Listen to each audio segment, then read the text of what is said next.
عظيما. بسم الله الرحمن الرحيم. قال الله سبحانه وتعالى في كتاب الحكيم: فمن يرد الله أن يهديه يشرح صدره للإسلام ومن يرد أن يضله يجعل صدره ضيقا خرجا كأنما يصعد في السماء كذلك يجعل الله الرجس على الذين لا يؤمنون. Allah Ta'ala mentions in Surah Al-An'am, which is Ayah 125, and whoever Allah wills to guide, his bosom He opens wide with willingness towards self-surrender. And whoever He wills to let go astray, his bosom or his heart He causes to be tight and constricted, as if he were climbing onto the sky in futility. It will thus that Allah inflicts horror upon those who will not believe. Rijs in this ayah means feeling of utter futility, which sooner or later overcomes everyone who doesn't believe in the fact that life has meaning and life has purpose. In this ayah of Surah Al-An'am and in many other places in Quran, Allah mentions His divine power, which encompasses all things. Everything happens with His will and nothing happens without His will. And this has been very strongly instilled by Prophet and Sahaba, who believe in this without any doubt, and since then this is the fundamental belief in Islam. However, surprisingly, not just around 200 years or so after Prophet ﷺ passed away, two major schools of thought appeared on this issue. One called Mu'tazili, who were more of a libertarian mindset, and they stressed that human free will is an unconditional sense, and the others were Ash'arites, and as you may know, they found it impossible to believe to have human free will without certain preconditions, and who were of the idea that you don't will except Allah wills for you.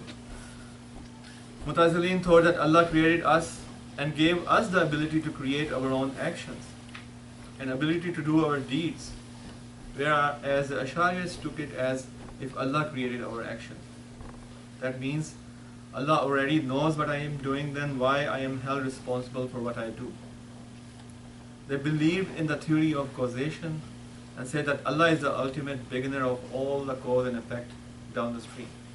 So these theories kept the Islamic theologians and philosophers, Quranic interpreters very busy with arguments of around more than 2 or 3 centuries, till the revivalists of Islam came, Mujaddid like Imam Ghazali and Ibn Taymiyyah, who addressed these issues more comprehensively and more clear, and we'll talk about this in a bit.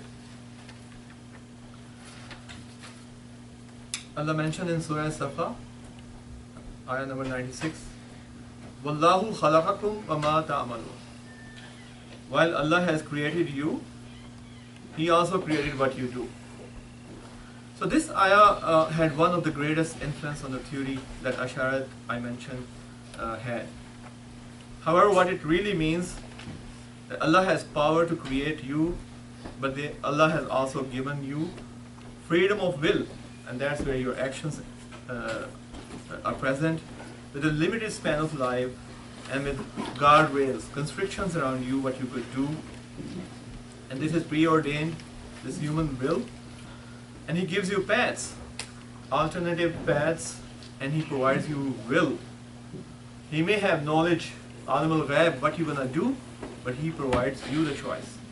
And this concept of freedom of will does not contradict with the concepts of Allah's power and what He has through His will decided. So this is an absolute wisdom, but hard to comprehend, and it's not that straightforward and simplistic, much more complex. Think about a historic perspective. What did Prophet Adam ﷺ said when he remembered his mistake of eating the fruit and was brought to the earth? What did he say to Allah? Did he say, "It's your will, Allah, you wanted me to make this mistake, that's what happened"? No. What he did, he actually repented and said, Rabbana zalamna anfusana wa in lam taghfir lana wa tarhamna lanakunanna minal khasirin. O Lord, we have wronged our own souls. If you forgive us not and bestow us not with your mercy, we shall be certainly from those who are lost. So that's what he did. Who actually blames Allah in that historical moment? Not Adam, but Iblis. And that's what he wants humans to do. He wants us to believe that our bad deeds are not our mistake, but are written for us. So we keep on doing it. It's okay. Narrated Muawiyah radiallahu anhu in a khutbah, mentioned by Sahih Bukhari. He said, I heard Allah's Messenger sallallahu alaihi wasallam saying, if Allah wants to do good to a person, He makes him comprehend the religion. And I'm just a distributor, but the grant is from Allah. So who are these people who Allah wants to guide? Who Allah wants to comprehend the religion? Quran mentions in Surah Al-Kabut about them. Bismillahir-Rahmanir-Rahim. وَالَّذِينَ جَاهَدُوا فِينَا لَنَهْدِيَنَّهُمْ سُبُلَنَا وَإِنَّ اللَّهَ لَمَعَ الْمُحْسِنِينَ. But as for those who strive hard in our cause, we shall most certainly guide them onto the path that leads to us. For behold, Allah is indeed with doers of good. Muhsinin. So it's again a human effort and then Allah's will to guide. Allah uses the word subulna, paths, which obviously means, and we have mentioned this before, that there are many paths which lead to Allah's consciousness. Prophet ﷺ mentions, the one who strives hard is known as Mujahid, who struggles with all his might against himself. For who? For Allah's sake. It's very important to recognize that it has to be for Allah's sake, and that's when it's known as jihad, or struggle against your own self. And they are the ones who are called Muhsineen, the higher level of Iman, Ihsan. And I'll explain that in a second too. Allah explains this further in Surah Naziyat. وَأَمَّا مَنْ خَافَ مَقَامَ رَبِّهِ وَنَهَى النَّفْسَ عَنِ الْهَوَىٰ فَإِنَّ الْجَنَّةَ هِيَ الْمَأْوَىٰ.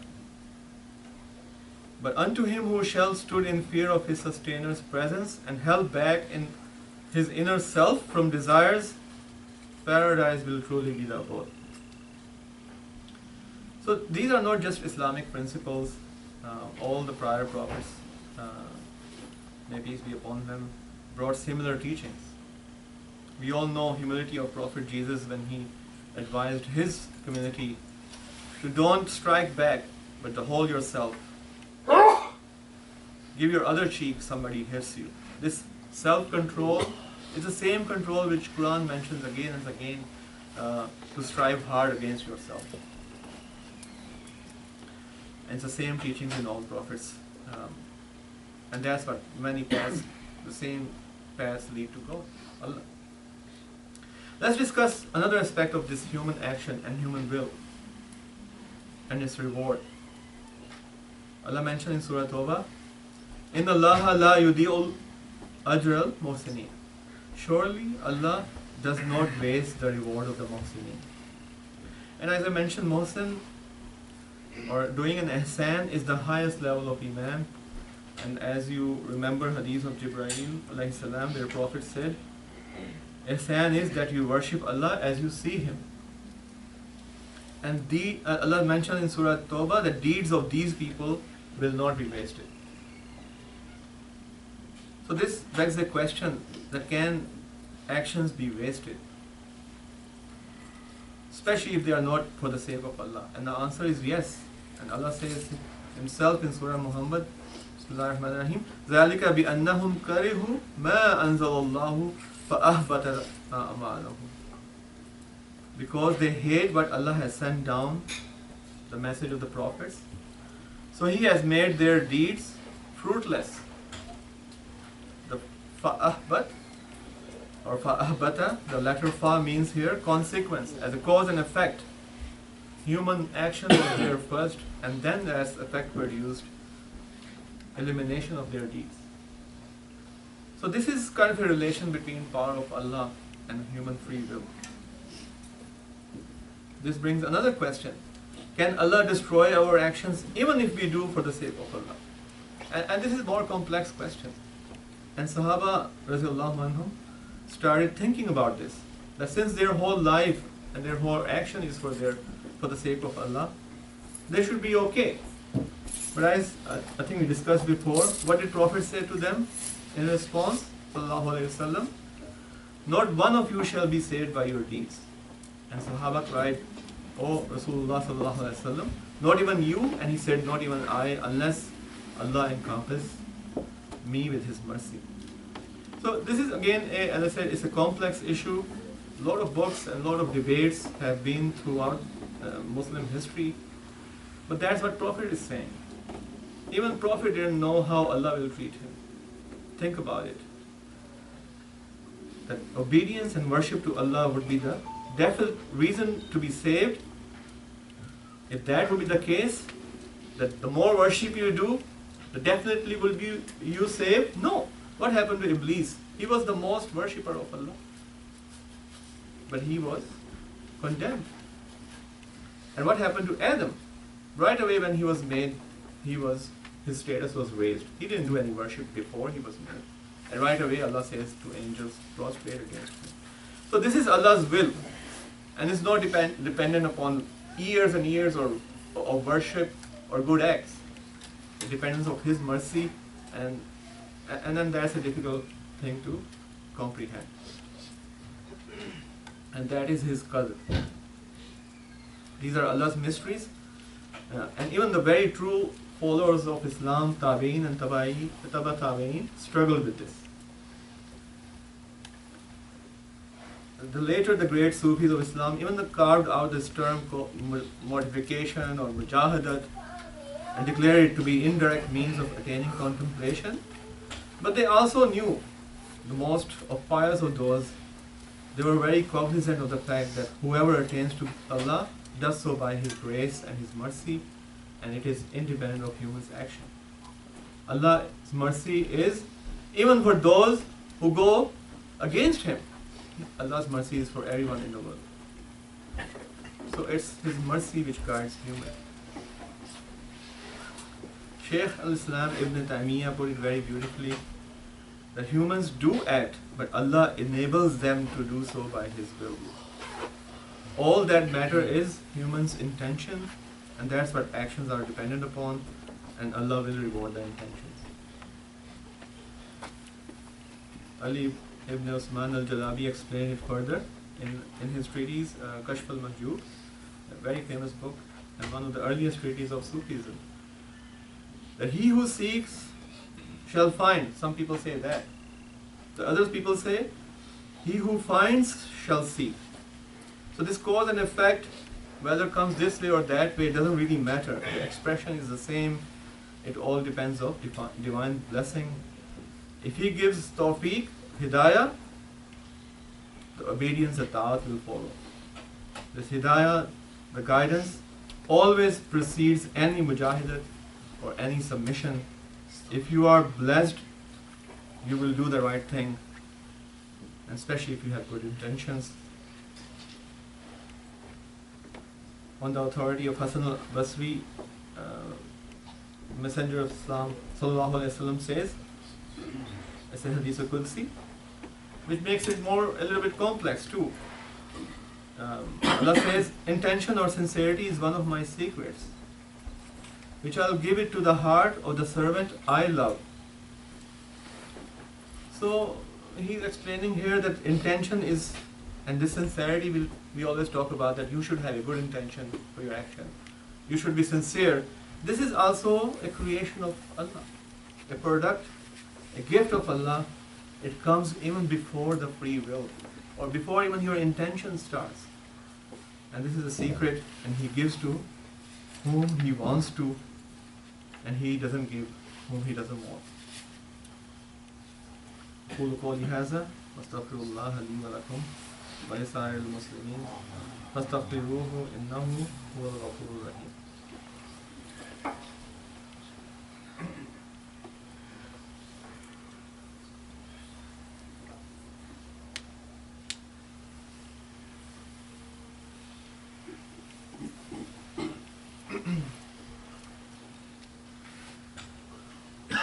My brothers and sisters, human personality is an extremely complex phenomenon.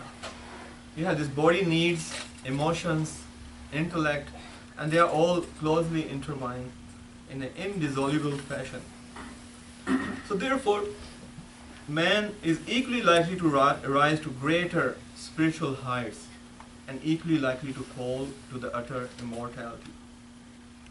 In its deepest sense, man's ability to act wrongly, their chances are as equal to act rightly. And hence, the moral free will, and that concept is not just Islamic. This was with Greeks, Romans, and you name it, any society. Allah mentions most beautifully this concept in Surah Shams. Bismillahir Rahmanir Rahim. He says, وَنَفْسٍ وَمَا سَوَّاهَا فَأَلْهَمَهَا فُجُورَهَا وَتَقْوَاهَا قَدْ أَفْلَحَ مَنْ زَكَّاهَا وَقَدْ خَابَ مَنْ دَسَّاهَا. Consider the human self and how it is framed in accordance with what is meant to be, and how it is imbued with moral failings as well as with consciousness of God. To a happy state shall indeed attain he who causes his self to grow in purity, and truly lost is he who buries his self in darkness.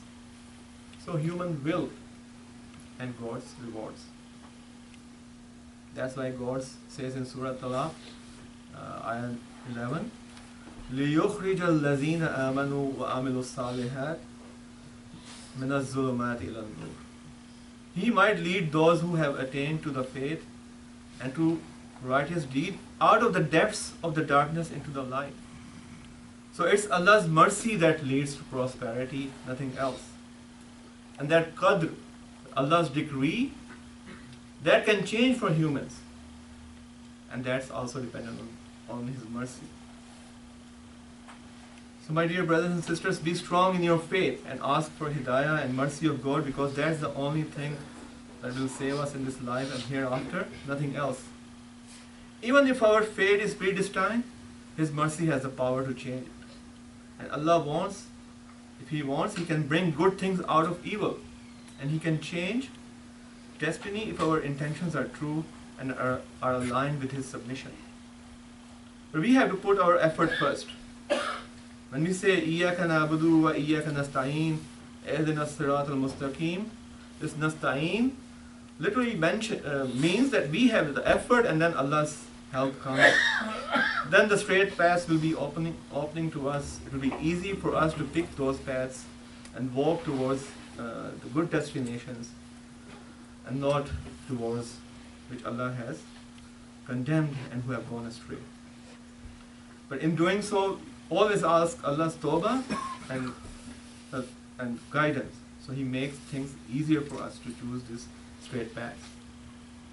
Imam al-Ghazali rahmatullahi alayhi mentions, if we are looking for the true guidance and haven't found yet, this is an act of submission.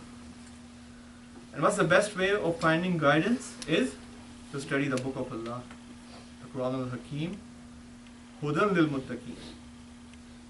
It's a guidance for those who are righteous and pious. But it means you have to be righteous and pious first, and Quran is open for guidance for those people.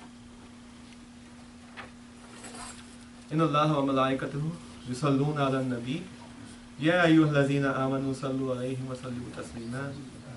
Inna Allaha ya'muru bil adli wal ihsan wa ita'i dhil qurba wa yanha 'anil fahsha'i wal munkari wal baghi يعظكم لعلكم تذكرون اذكروا الله واستغفروه يغفر لكم واتقوه وأقيموا الصلاة.